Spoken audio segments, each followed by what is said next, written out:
Hi, welcome to A Sunny Book Nook. Today we're talking about what I've been currently reading, eating, wearing, using, some stuff I've collected, some stuff I want to get rid of, just that type of shit. So let's get started with the things that I've been reading.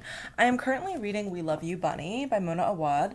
This book comes out in September and I'm like halfway through it. It's really funny. It's the follow-up, it's like a sequel to Bunny. And at first I was unconvinced by this idea, right? Like, why does Bunny need a sequel? But then, as I was reading this, I was like, I'm kind of seeing the vision. Like, I'm kind of gagged and amazed and loving it, Like, I enjoy this so far immensely. I'm excited to finish it. And it still has that dark academia, weirdo freak girl vibe, but we're getting inside the minds of each of the bunnies from the first book and also in the minds of their creations. And it's fascinating. There's also it's just so interesting in how like libidinally charged this book is in a way that the first book felt a little bit sexless, in a weird way, or in a way that felt really intentional, whereas this book is hornier, but like in this really funny, interesting way. So I'm excited to finish this. I don't know when that's gonna happen, but hopefully soon. Then I'm like a little past halfway through My Lesbian Novel by Renee Gladman. This was actually published by Dorothy Press, which is a St. Louis-based small indie press.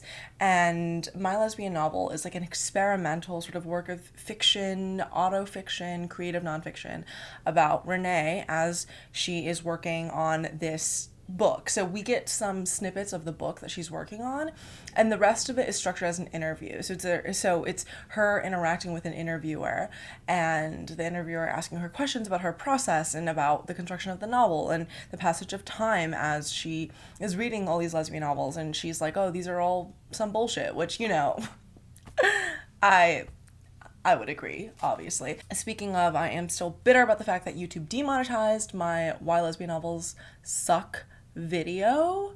So if you want to support me, go subscribe to the paid tier on my Substack or on Bindery. Anyway, so this book is really interesting.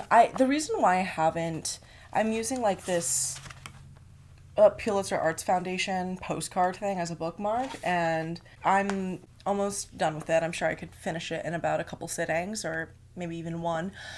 But I was a couple months ago, I'm the kind of person who will pick up a book and then sometimes I won't finish it until months later or a year later because I'm just currently reading so many things at any given time. I'm such like a mood reader that I can't help but do that. But this book, I actually was reading this at a bar in St. Louis, and this guy came up to me and was like, "What are you reading?"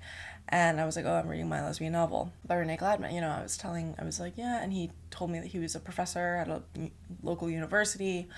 And then a couple weeks later, I was out with my friend getting drinks at this bar, and that guy was there. And then he ended up hitting on my friend, and it was so weird. Oh my God, it was so weird. So, I feel like the only reason why he didn't kind of try to do that with me and the girl I was there with initially was because I was reading this. Right. Anyway, men being weirdo freaks is like one of my top 10 issues that I deal with in my day-to-day life. And it's like really concerning because I can't. Like, I can't be dealing with that shit. Like, don't piss me off. Anyway, then we have Hot Air by Marcy Dermansky. This is the arc. This just came out in hardcover. I'm like 90 pages into this. Again, I started reading this months and months and months ago.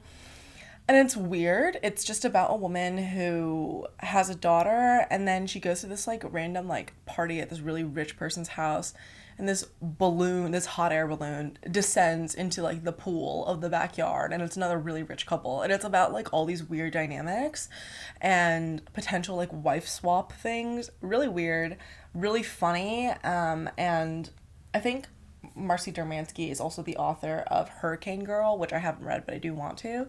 So I do want to finish this, and I will at some point, but this is just what I'm technically currently reading, and I need to finish. Hopefully me filming this video means that me marking it as currently reading and telling you guys that I'm currently reading it will mean that I actually will finish and read the books, you know.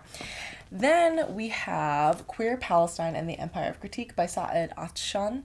This book, I am about 90 pages into this, and I've been reading it once again for months now, since at least February, and it is basically, it's like an anthropological queer examination of discourses surrounding Palestine and the Palestinian liberation movement and different organizations and axes within this struggle, and also the way that it's presented in Western frameworks. He talks about, you know, the pink washing and the Zionist apologia that is used to frame all Palestinians as like homophobic and violent, and also the ways that Palestinians respond to this. And it's a really very interesting book so far, and it also speaks to the real experiences of queer Palestinians, you know, the Orthodox Christians and the Muslims in the region, and the homophobia that they face from their communities and their family. It doesn't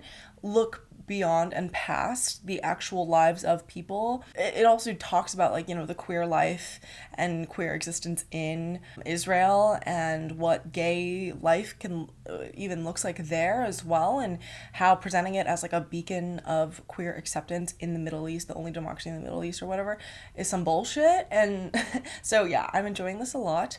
And he's really talking about the Empire of Critique, like the way that the discourse and the discursive relationships that people have with the idea of the queer Palestinian, or the idea of the queer struggle and the Palestinian struggle, is something that is like so super, you know, exhausting, and it creates its own structure, you know. So I need to finish this soon, hopefully. But yeah, so those are some books that I'm currently reading and I do want to finish soon.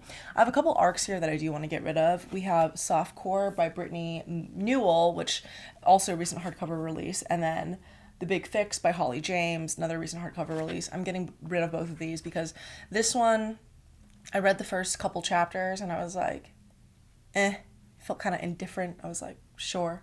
It's about a stripper, and it's like her exploits with these random men, I'm pretty sure. This one seems to be like a road trip romance between a college professor and this guy. Screwball, action, and romantic attraction. I was like, okay, so see how it's about straight people and now I don't care? Right, exactly. So getting rid of these two, they're arcs, so I can't like sell them or anything. I could, you know, give them away or send them to people, and I would probably solicit donations to some of the GoFundMes for Palestinians in Gaza that I've been sharing on my Instagram. But yeah, I don't know what I'm going to do with these yet, but I'll figure it out. And then I wanted to talk about a couple books that I've gotten recently. Let me go grab them. Oof. My knee cracks.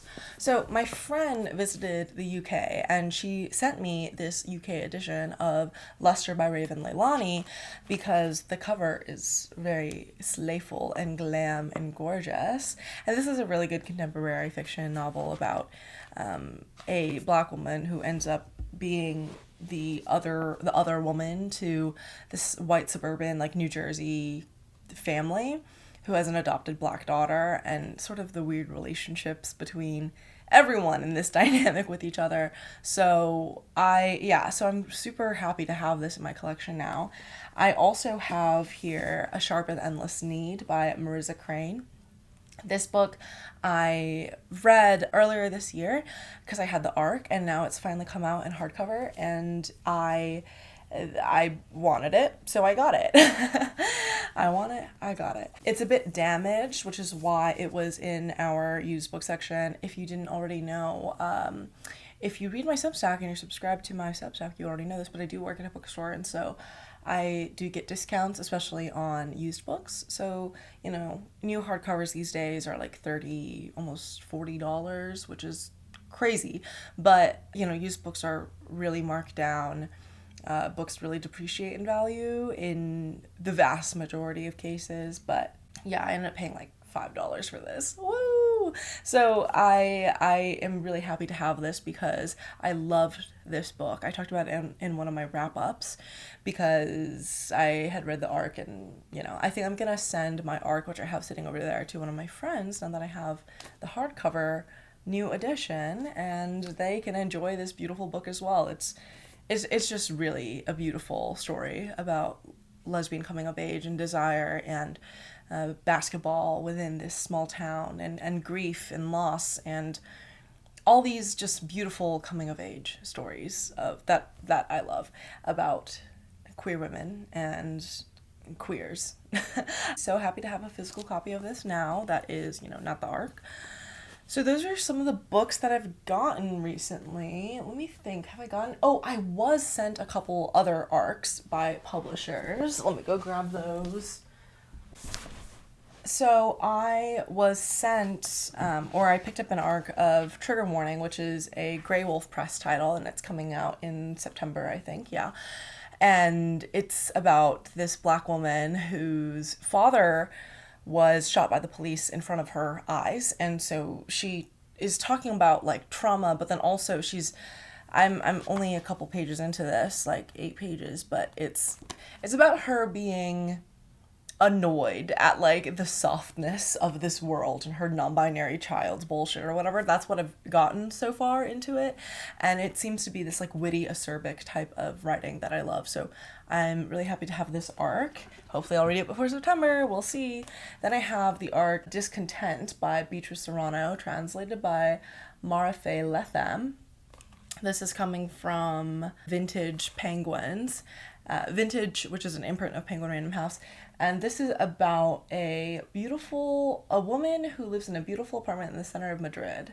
She has a hot neighbor who is always around to sleep with her, and she's quickly risen through the ranks at an advertising agency. And yet she is drowning in a dark hole of existential dread induced by the banality of corporate life. Right up my alley. Love a story of a woman who is discontent. So really happy to have this arc. I also have the arc of Mothers by Brenda Luzana, translated by Heather Cleary. And I think I've read some other Heather Cleary translated pieces before, which is... it's interesting. It's fun, This is coming out in October, and it's from Catapult. I'm excited to get to this. This is about the kidnapping of a little girl that shocks the Mexican capital, and the lives of 2 very different women become forever intertwined. Gloria Felipe lives a comfortable upper-class life with her husband and 5 children. Nuria Valencia comes from a working-class background and has been desperately trying to get pregnant in order to save her marriage. So, and there's also an unnamed narrator. So I'm excited about this one. Hopefully I'll read this before October as well. So, oh yeah, this is also set in the 1940s. There we go. Okay, and then I also was sent this art from FSG, Farrar, Straus, and Giro. And this is The Sisters by Jonas Hassan Khemiri, who is, I think, a Swedish author. And I don't really read male authors by and large, but this is a chunky book, and I don't really read chunky books either. So this would definitely be like, a reading books outside of my comfort zone type of situation. I could do a vlog about that, reading books outside of my comfort zone. But this is coming out in June, and it seems to be about, it says, meet the Mikola sisters, Ina, Evelyn, and Anastasia.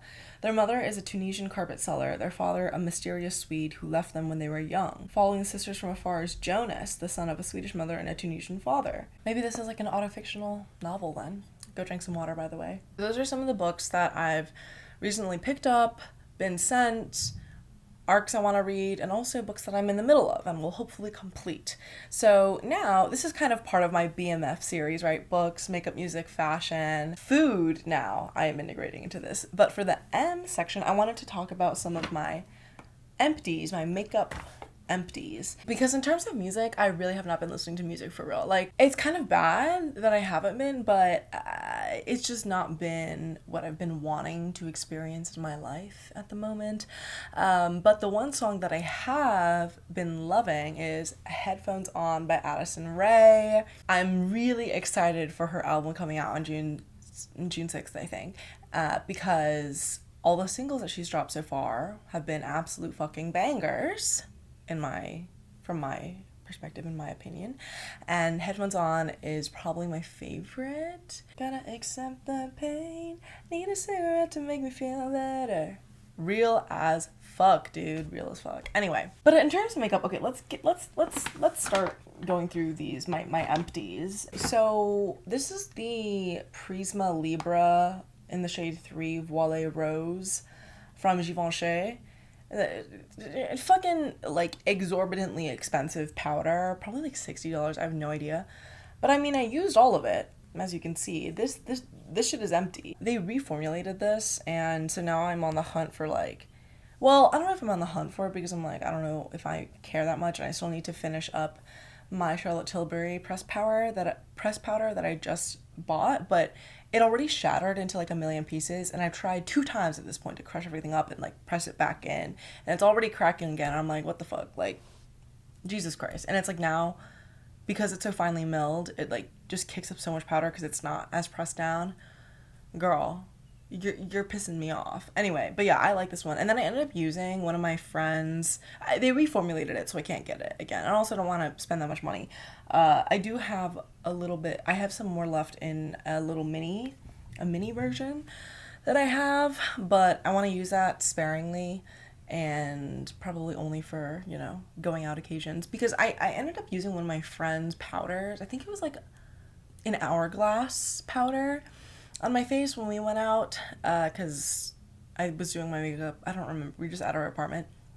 And the powder that she had was like the Laura Mercier. No, it was the Hourglass loose powder.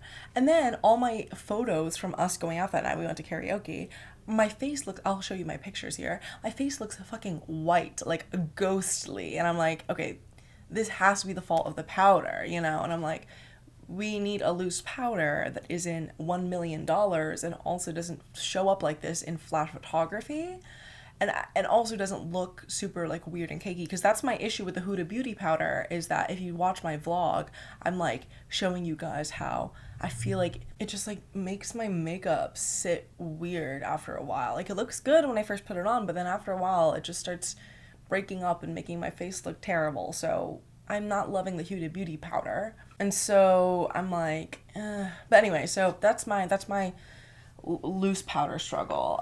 Then this is not really makeup, but like, do we see this thing is crushed and crumpled. It is the First Aid Beauty Ultra Repair Cream. I've like used the fuck out of this, and I can't get another one until I finish my other moisturizer. I am using this Paula's Choice Barrier Repair one right now, which I like, but I think I like this one more. I think it's like more healing and soothing, you know, like it's thick, but it doesn't feel heavy. It's really nice. So I might have to get another one of these once I'm done with my Paula Choice one, because this is an empty that I do mourn the loss of, you know. Then I have another empty here, and this is the Jisoo hair oil. Here's the thing, the honey infused hair oil, I picked it up because people like influencers and shit were like recommending it, and I was just like, you know, I like it. I might get it again, but the thing that is preventing me from getting this hair oil again is the stupid ass dropper. Like, it is such a bad, like, see how there's like a little bit of product left, but I can't get it because of this dumbass dropper, and also leaks all over the place. No. It's a nice product. It's a good hair oil. It smells good.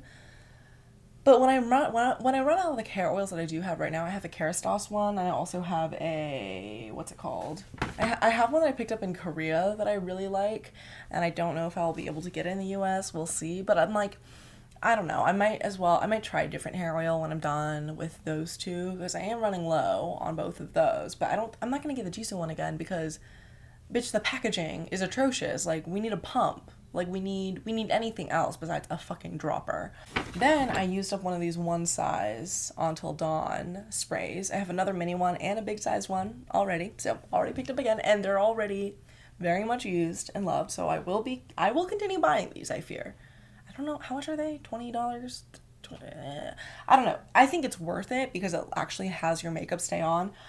If y'all have seen the news, you know that my beloved city where I love and live, St. Louis, has been hit by a massive tornado. I happened to be in Forest Park, which is where the tornado really devastated the area when this was happening, and I literally felt like I was inside that tornado. Like, we could have died. Like, it was crazy. Like, I was feeling like debris hitting me. We got in the car and my friend was like, her face had dirt on it because, like, it was a fucking hurricane. Not a hurricane, it was a fucking tornado. Tornado Alley is real and I live in it. But anyway, my makeup still looked really good though after. I'll show you a selfie of me after having survived a tornado, being inside it, wind and rain whipping at my face. Makeup intact. Like, my friends were like, that could be, this is basically an advertisement. I'm like, yeah, it's because I used 2 setting sprays. I used the Charlotte Tilbury spray and also the One Size spray. I used 2 sprays that day.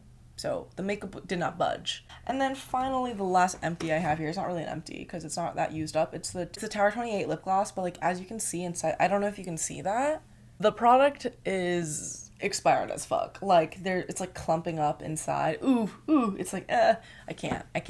And I've heard this about like clean beauty, natural beauty products before, where it's like, this shit decomposes. Like, you have to use it all up before it hits that expiration date mark, because at that point it's a chemical weapon. Like, when it comes to the makeup that is expired, like, you're putting that on your face, on your mouth especially. No.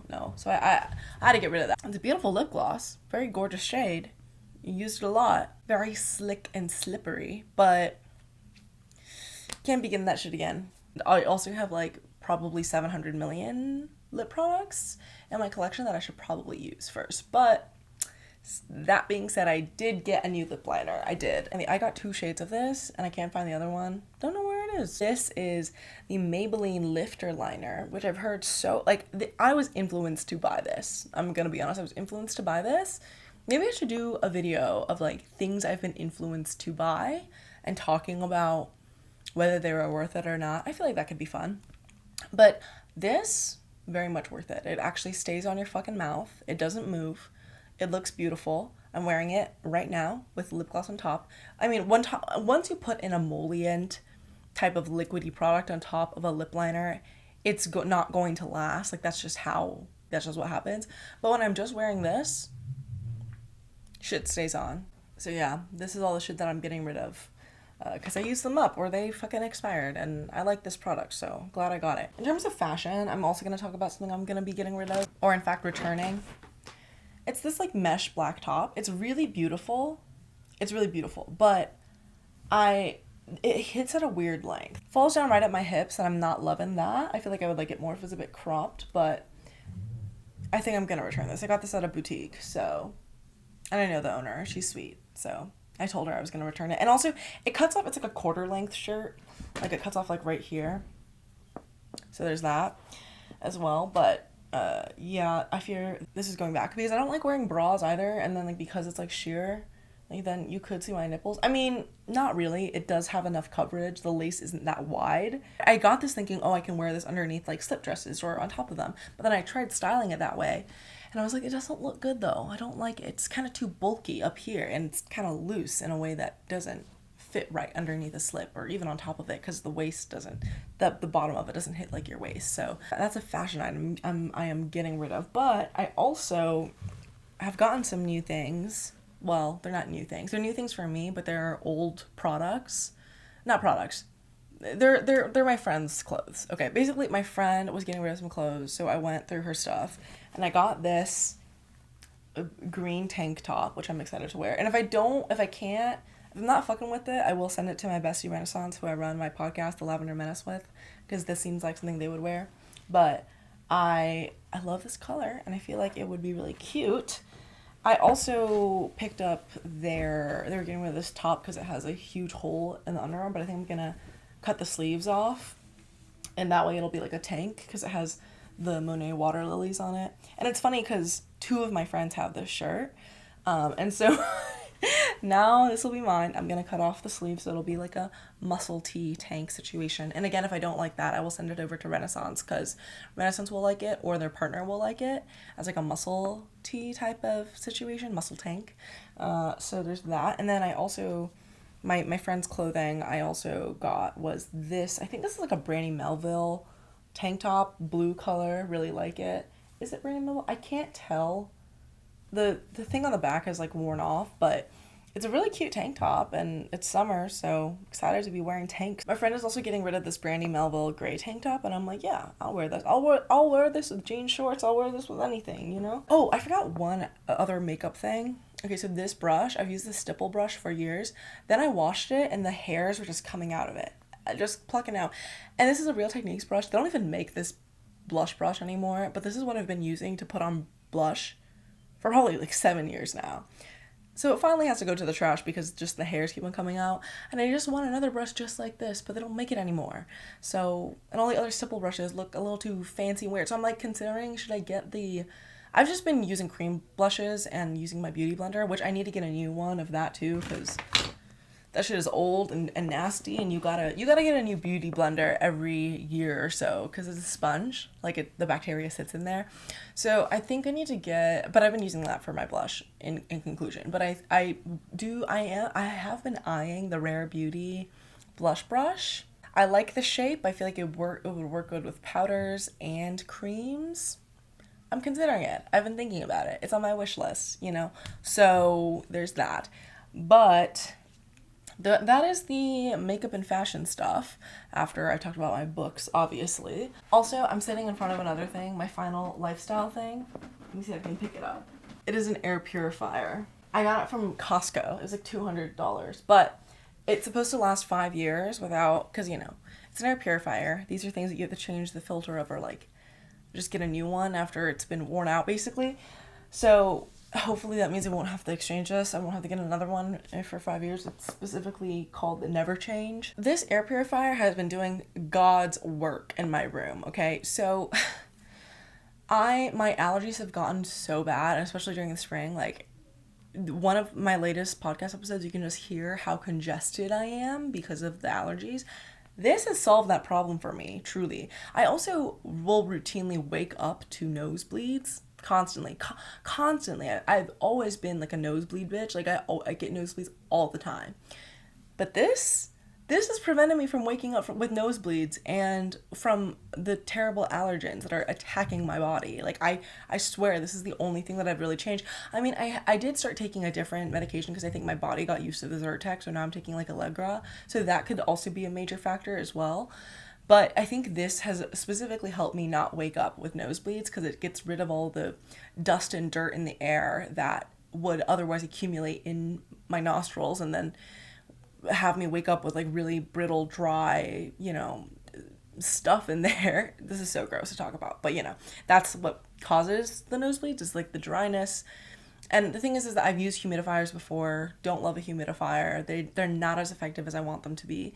But this is because now my blood vessels in my nostrils that are really cracked and dry, there's nothing to irritate them and cause the nosebleed anymore. So it does create a level of like white noise in my room at all times. I have it turned off, obviously, because I'm speaking to a camera, but it's not too bad. I don't really mind it.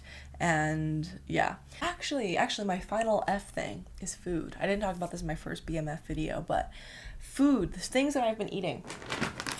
This snack, the grain-free cookies, Mexican wedding, my coworker who's like gluten-free, dairy-free, you know, they have issues with their tummy. They have brought these in to work as a snack for us to share. And I was like, this is good as fuck. It's like powdery, sugary. It's about this size. I would take one out right now and eat it, except I feel I need to wash my hands first.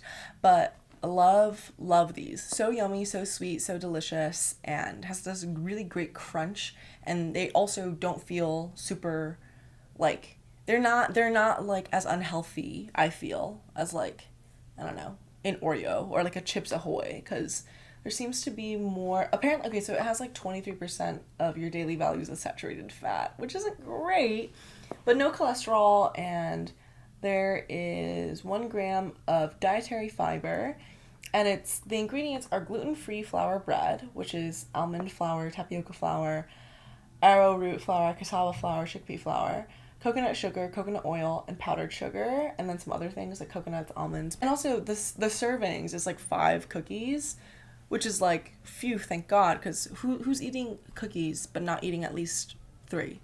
Not me. So that's good. I like this. I also really like, as another snack item, Yogis. These probiotic strawberry Nature's Garden Yogis. This shit is delicious. So good. Such a wonderful snack for when you want something sweet but not too heavy. So good. They're like fruit snacks, but like more satisfying. Also, I'm so sorry for the weird ass loud background noise. I don't know what the fuck is going on, but this is just my truth at the moment. Actually, my actual final thing.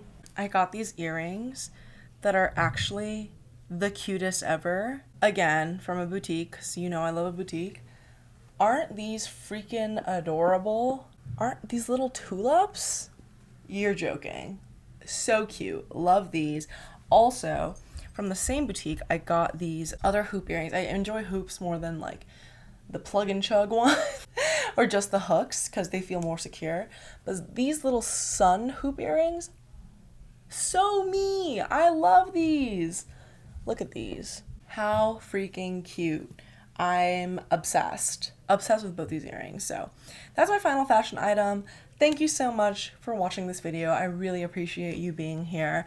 And let me know what you have been eating, reading, wearing. I'm so curious. I love to know these things. And please subscribe if you haven't already.